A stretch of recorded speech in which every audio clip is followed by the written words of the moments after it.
अस्सलामुअलैकुम, मेरा नाम बरीरा है। मैं क्लास 5 में पढ़ती हूँ। मैं आज रगड़ की एक्टिविटी करके बताऊँगी। मैं सबसे पहले रगड़ के बारे में बताऊँगी। रगड़ वो कुव्वत है जो चीज़ों को आसानी से हरकत करने से रोकती है। अब मैं रगड़ की एक्टिविटी करके बताऊँगी। मैंने ट्रे लिया और मैंने 2 सिक्के लिए। देखें, ट्रे का जो सरफेस है वो समूद है और सिक्कों का जो सरफेस है वो रफ है। हमने ट्रे के ऊपर मैंने 2 सिक्के रखे और ये ट्रे को थोड़ा झुकाएंगे तो ये स्लाइड कर जाएंगे। ये स्लाइड क्यों कर गए बेटा?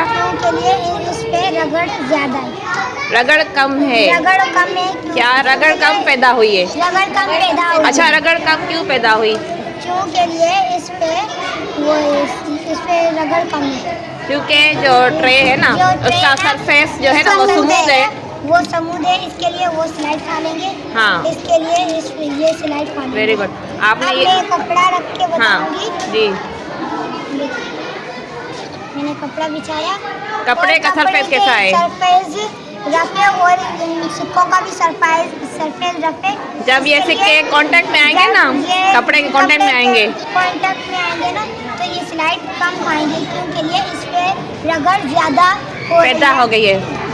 रगड़ ज़्यादा पैदा हो गई।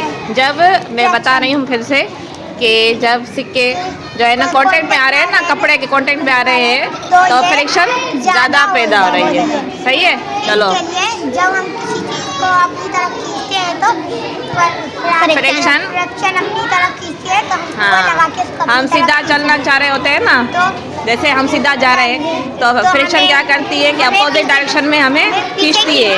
ठीक है, तो हम वो लगा के उसको आगे चले जाते हैं। Very good. क्लैपिंग करें।